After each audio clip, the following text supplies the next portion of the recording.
Hello friend, आप सभी का स्वागत है विदित स्टडी पॉइंट यूट्यूब चैनल में। आज की इस वीडियो में सीटेट सितंबर 2026 एग्जाम के लिए बाल विकास और शिक्षा शास्त्र की क्लास करने वाले हैं। तो वीडियो को शुरू से लेकर अंत तक देखिएगा। चैनल पर नए चैनल को सब्सक्राइब कर लीजिएगा। पीडीएफ के लिए विदित स्टडी पॉइंट टेलीग्राम चैनल को ज्वाइन कर लीजिएगा। आज की क्लास में हम सीडीपी के 30 प्रश्न करने वाले हैं। अगर इन 30 प्रश्नों में से आपके 20 प्लस प्रश्न बिल्कुल सही होते हैं तो आप सीटेट एग्जाम को काफ़ी अच्छे स्कोर से पास कर सकते हैं। तो आज की क्लास से कितने प्रश्न बिल्कुल सही हुए कमेंट जरूर कीजिएगा। सीटेट एग्जाम आपका 5-6 सितंबर को होने वाला है। बहुत ही कम समय आपके एग्जाम में बचा हुआ है और सीटेट एग्जाम में देखेंगे 150 प्रश्न पूछा जाता है। 150 प्रश्न 150 नंबर का एग्जाम होगा। पासिंग मार्क आपका 90 नंबर है। सीटेट की सबसे अच्छी बात है कि 150 प्रश्नों में लगभग 100 से 110 प्रश्न प्रीवियस ईयर क्वेश्चन पेपर से पूछा जाता है, चाहे कोई सब्जेक्ट हो। सीडीपी है, सीडीपी में 30 प्रश्न आता है, 20 से 22 प्रश्न प्रीवियस ईयर पेपर से पूछा जाता है। इसी तरीके से आपका यहाँ पर देखेंगे लैंग्वेज है, लैंग्वेज में हिंदी, संस्कृत, इंग्लिश, उर्दू, मराठी, कोई लैंग्वेज लेंगे 30 प्रश्न आएगा, 20 से 22 लगभग प्रीवियस ईयर पेपर से रिपीट हो जाता है। इसी तरीके से आपका सोशल साइंस है, मैथ साइंस है, प्राइमरी का ईवीएस मैथ है, उसमें भी देखेंगे लगभग 60 प्रश्न रहेंगे और 40 से 42 प्रीवियस ईयर पेपर से। तो सीटेट सितंबर 2026 के लिए प्रीवियस ईयर पेपर ले सकते हैं या सोशल साइंस का क्लास 6 to 8 का पेपर सेकंड है। बिल्कुल इसी तरीके से मैथ साइंस का मिल जाएगा, प्राइमरी चाहेंगे प्राइमरी का मिल जाएगा। इसमें जून 2011 से फरवरी 2026 तक आज तक सीटेट में जितना पेपर हुआ सबका सब मिलेगा। आंसर की के साथ एक्सप्लेनेशन, सॉल्यूशन, व्याख्या सब कुछ है। सारे सब्जेक्ट एक में मिलेंगे, CDP, social science, Hindi, Sanskrit, English, math science, EVS. तो व्हाट्सअप नंबर है, व्हाट्सअप नंबर पर लिखना है आपको यहाँ पे CTET previous year paper social science या मैथ साइंस या प्राइमरी लिख करके मैसेज करना है। जैसे मैसेज करेंगे रिप्लाई किया जाएगा। मात्र 30 रुपये की पेमेंट है। जैसे 30 रुपये की पेमेंट करेंगे तुरंत प्रीवियस ईयर पेपर सेंड कर दिया जाएगा। तो यहाँ पे प्रीवियस ईयर पेपर जरूर लेकर के पढ़िए। चलिए आज की क्लास को कंटिन्यू करते हैं और आज की क्लास का पहला प्रश्न है, निम्नलिखित में से कौन सा युग्म सही मिलान है। तो इसका देखिए आपको सही जवाब करना है। यहाँ पर देखेंगे टोटल 4 ऑप्शन दिया गया, चारों ऑप्शन को आप अच्छे से पढ़ेंगे, उसके बाद आपको आंसर करना है। इसमें से कौन सा सही है, तो अगर आप लोग ध्यान से देखेंगे तो आपका दिया गया है ऑप्शन नंबर सी में सही ऑप्शन दिया गया है। यहाँ पर देखेंगे लिखा गया है मूर्त संक्रियात्मक अवस्था में जो बच्चा होता है वह वर्गीकरण और जो संरक्षण होता है उसको कर पाता है। तो यह बिल्कुल सही लिखा गया, सही मिलान है। तो यहाँ पे सी वाला राइट आंसर है। आप भी जानते हैं कि यहाँ पे जो जीन पियाजे हैं उन्होंने संज्ञानात्मक विकास का सिद्धांत दिया था और उसमें जो तीसरी अवस्था थी वह मूर्त संक्रियात्मक अवस्था थी जो कि 7 से लेके 11 वर्ष की थी। और मूर्त संक्रियात्मक अवस्था के जो बच्चे होते हैं जिनकी भी एज 7 से लेके 11 वर्ष की होती है, वे बच्चे क्या करते हैं कि वह ठीक प्रकार से तर्क करने लगते हैं 7 से 11 वर्ष की अवस्था में। और वे जो बालक रहते हैं कोई भी चीज़ है उसको पहचानने लगते हैं, उसमें जो विभेदीकरण होता है उसको करने लगते हैं, वर्गीकरण करने लगते हैं। तो ये सब गुण बालक में पाए जाते हैं इसी अवस्था में। तो यहाँ पे क्या होगा, आपका ऑप्शन नंबर जो सी वाला है, सी वाला बिल्कुल यहाँ पे राइट आंसर हो जाएगा। अगला प्रश्न आपके सामने है कि the process of education in 1960 नामक पुस्तक किसके द्वारा लिखी गई है। तो इसका देखिए आपको सही जवाब बताना है। ये देखेंगे ब्रूनर के द्वारा लिखा गया है। यह जो पुस्तक है जेरोम ब्रूनर थे और उन्हीं के द्वारा यह लिखा गया। तो यहाँ पे क्या होगा, आपका ऑप्शन नंबर यहाँ पे ए वाला राइट आंसर हो जाएगा। अगला, शिक्षा मनोविज्ञान का अध्ययन अध्यापक को इसलिए करना चाहिए क्योंकि। तो इसका देखिए आपको सही जवाब करना है। सभी लोग प्रयास करेंगे और राइट आंसर करेंगे। अगर प्रयास करेंगे तो आप लोग राइट आंसर कर भी लेंगे। दिया गया है यहाँ पे कि इससे शिक्षक को आत्मसंतुष्टि मिल सके, इससे वह दूसरों को प्रभावित कर सके, इससे वह अपनी परीक्षाओं में प्रथम आ सके, इसकी सहायता से अपने शिक्षण को अधिक प्रभावशाली बना सके। शिक्षा जो मनोविज्ञान का अध्ययन है यह टीचर को क्यों करना चाहिए, अध्यापक को क्यों करना चाहिए। तो इसका रीजन है कि इसकी सहायता से वह जो अपना शिक्षण रहेगा उसको अधिक प्रभावशाली बना सकेगा। जो बच्चों को वह पढ़ाएगा उसको क्या करेगा, अच्छे से प्रेजेंट कर सकेंगे। तो यहाँ पे क्या होगा, डी वाला बिल्कुल राइट आंसर हो जाएगा। अगला प्रश्न देखते हैं कि शैशवावस्था को सीखने का आदर्श काल किसने कहा है। तो इसका देखिए आपको सही जवाब बताना है। तो वेलेंटाइन थे, वेलेंटाइन ने जो शैशवावस्था थी उसको सीखने का आदर्श काल कहा। तो यहाँ पे क्या होगा, आपका ऑप्शन नंबर डी वाला राइट आंसर होगा। यहाँ पे क्या होगा, डी वाला आपका बिल्कुल राइट आंसर हो जाएगा।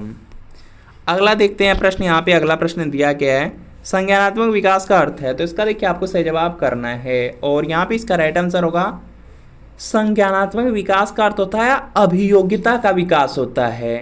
अभियोग्यता का विकास होता है और अभियोग्यता का जो तात्पर्य होता है वह देखेंगे जो व्यक्ति होता है उसकी रुचि और योग्यता से होता है।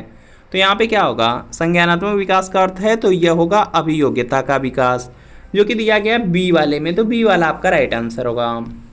अगला प्रश्न आपके सामने है कि एक विद्यार्थी एक परीक्षा के लिए पढ़ता है क्योंकि उसे उस पाठ्यक्रम की विषय वस्तु आनंददायी लगती है, यह उदाहरण है। तो इसका देखिए आपको सही जवाब बताना है।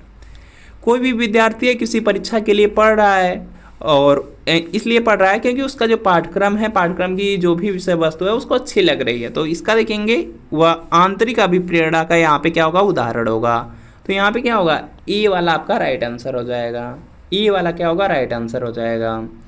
इसके बाद देखेंगे नेक्स्ट आपका है यहाँ पे प्रश्न, प्रभावी अधिगम हेतु निर्देश के लिए प्रारंभिक बिंदु क्या होना चाहिए। तो इसका देखिए आपको सही जवाब करना है और यहाँ पे इसका राइट आंसर हो जाएगा बच्चों का सामाजिक सांस्कृतिक जो परिप्रेक्ष्य होता है, जो कि बी में दिया गया, बी वाला राइट आंसर है।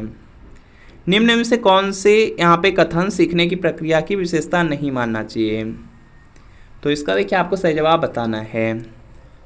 तो यहाँ पे दिया गया शैक्षिक संस्थान ही एकमात्र स्थान है जहाँ अधिगम प्राप्त होता है, एकमात्र दे दिया गया है, तो जो कि गलत है। जब भी आपको यहाँ पे देखेंगे, आप लोग टैग वर्ड पढ़े होंगे, positive tag word, negative tag word, तो उसी में एकमात्र वर्ड आता है और ये नकारात्मक के लिए पूछा जाता है, में होता है।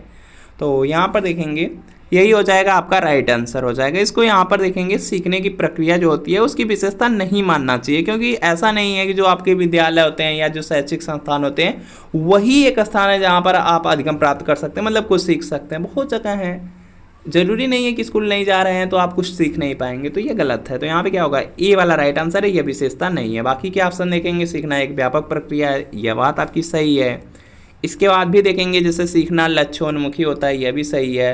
अनधिगम भी सीखने की प्रक्रिया है, तो यह भी होता है। इसके अलावा सीखना जो होता है अनुभवों का संगठन होता है, तो यह भी सही है। तो ये सब होते हैं। तो यहाँ पे आपका ऑप्शन नंबर ए वाला राइट आंसर था।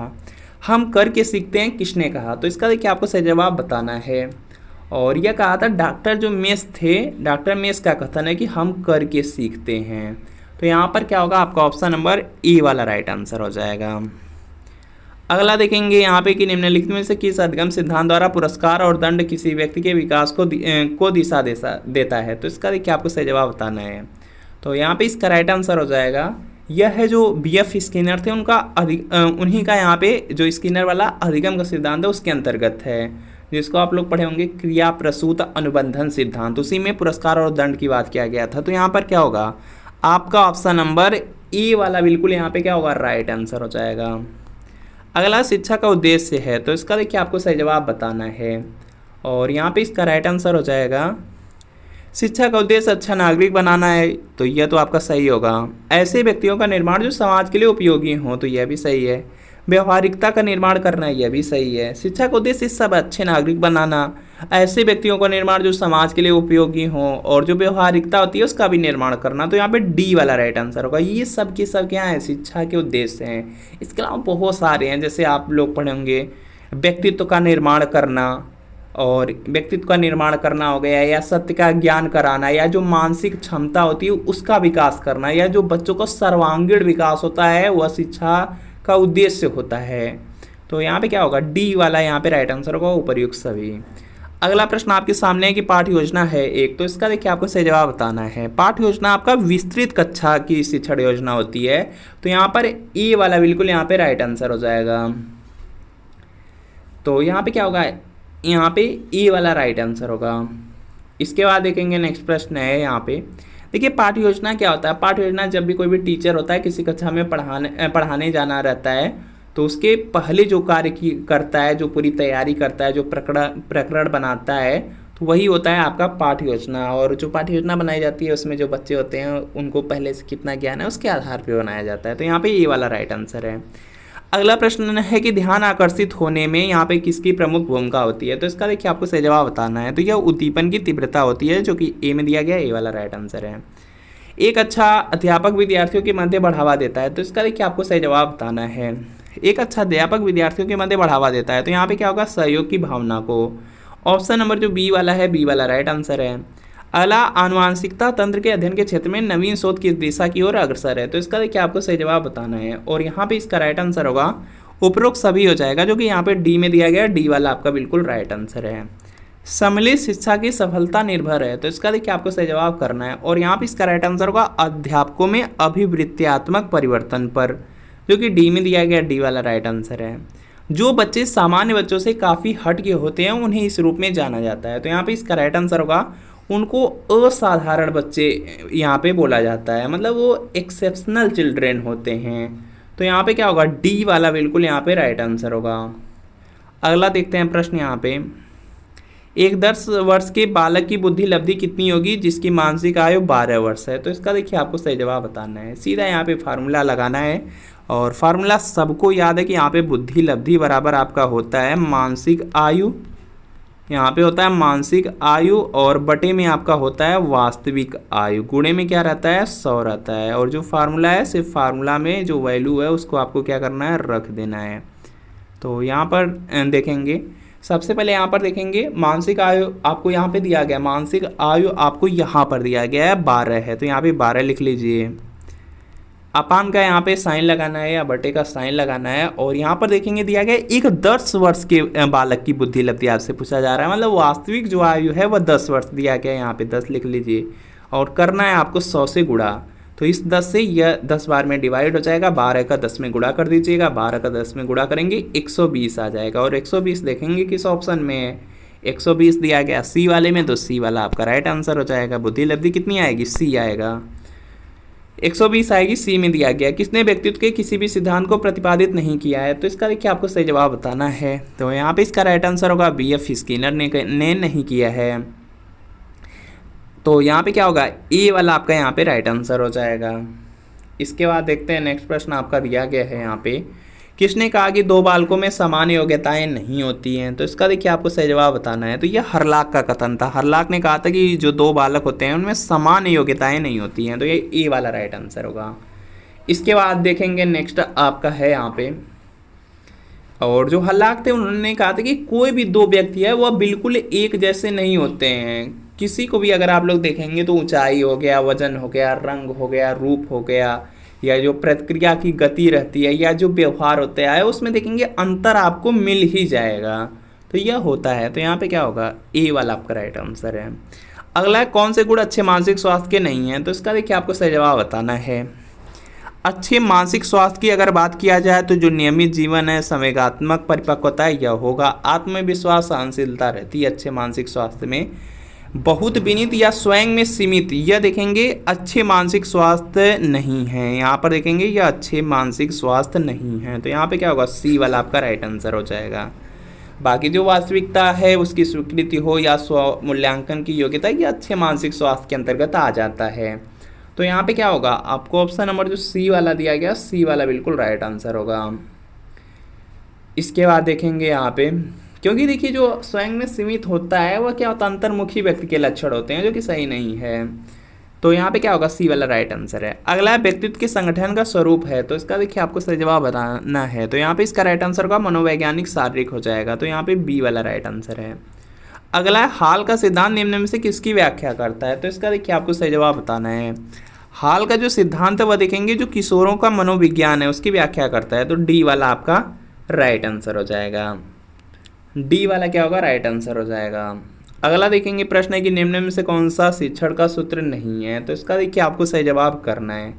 तो ध्यान से देखेंगे और आप लोग आंसर करेंगे। तो इसमें देखेंगे जो शिक्षण के सूत्र हैं उसमें देखेंगे सरल से कठिन की ओर चला जाता है, तो पहला तो आपका यहाँ पे सही है, सरल से कठिन की ओर चला जाता है। और इसके बाद देखेंगे यहाँ पे, इसके बाद देखेंगे यहाँ पे अनिश्चित से निश्चित की ओर चला जाता है, यह भी आपका यहाँ पे सही है। दृश्य से अदृश्य की ओर चला जाता है, यह भी सही है। इसके अलावा ज्ञात से अज्ञात की ओर चला जाता है, स्थूल से सूक्ष्म की ओर चला जाता है, पूर्ण से अंश की ओर चला जाता है। और इसके अलावा यहाँ पर देखेंगे बहुत सारे हैं, विशिष्ट से सामान्य की ओर चला जाता है। और तो यहाँ पे दिया गया है कौन सा नहीं होगा, तो यहाँ पे आगमन से निगमन की ओर चलते हैं, लेकिन निगमन से आगमन की ओर नहीं चलते, तो यहाँ पे क्या होगा, डी वाला आपका राइट आंसर होगा। जो शिक्षण के सूत्र हैं उसमें यहाँ पर यह नहीं आएगा, उसमें है आगमन से निगमन की ओर चलते हैं, तो डी वाला आपका क्या होगा, राइट आंसर होगा। चलिए देखते हैं अगला प्रश्न आपके सामने है कि सूक्ष्म शिक्षण का अंतिम सोपान है, तो इसका देखिए आपको सही जवाब बताना है। और यहाँ पे इसका राइट आंसर होगा इसमें जब आप लोग बनाते हैं, आप लोग यहाँ पे जो पाठ योजना जो सूक्ष्म शिक्षण करते हैं, मतलब जो टीचिंग करते हैं, उसमें जो टीचिंग करते हैं, जो पाठ योजना होती है, पाठ योजना को बनाते हैं, तो उसमें बात किया गया है। तो उसमें देखेंगे सबसे पहले क्या होता है, सबसे पहले आप लोग क्या करते हैं, पाठ योजना को बनाते हैं, जो उसमें पूरा शिक्षण रहता है, जिसको माइक्रो टीचिंग बोलते हैं। माइक्रो टीचिंग में क्या होता है, सबसे पहले पाठ्य योजना बनाए रहते हैं, तो पाठ्य योजना आप बनाते हैं, उसके बाद क्या करते हैं, पढ़ाते हैं, मतलब शिक्षण करते हैं। शिक्षण करने के बाद आपको प्रतिपुष्टि मिलती है, मतलब फीडबैक मिलता है।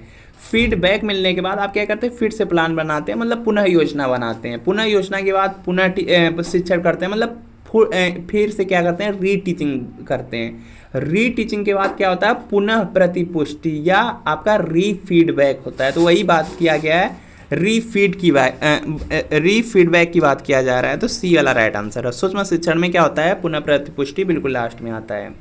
अगला, निम्न में से किसके प्रयोग में कुत्ता एक विषय ही था। तो इसका देखिए आपको सही जवाब बताना है, और यहाँ पे इसका राइट आंसर होगा पावलाव हो जाएगा, जो कि बी में दिया गया, बी वाला आपका राइट आंसर है। प्रेरणा का वही संबंध उपलब्धि से जो अधिगम का है। तो इसका देखिए आपको सही जवाब बताना है। प्रेरणा का अगर संबंध उपलब्धि से है, तो उसी तरीके से जो अधिगम का संबंध है वह बोध से होगा, मतलब जानकारी से होगा। प्रेरणा, उपलब्धि, अधिगम या सीखना, लर्निंग का क्या होगा, बोध होगा, मतलब जानकारी, बोध हो जाएगा। तो सी वाला राइट आंसर है। निम्नलिखित में से कौन व्यक्तित्व का प्रक्षेपी परीक्षण नहीं है। तो इसका देखिए आपको सही जवाब बताना है, और यहाँ पे इसका राइट आंसर होगा 16 पीएफ परीक्षण होगा, जो कि डी में दिया गया, डी वाला राइट आंसर है।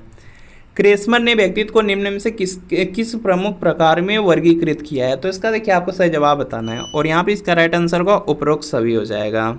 जो क्रेसमर थे, उन्होंने जो यहाँ पे व्यक्तित्व है उसको 3 भागों में विभक्त किया। पहला तो लंबकाय उन्होंने बताया, दूसरा का सुडौल काय बताया, और तीसरा उन्होंने गोल काय बताया।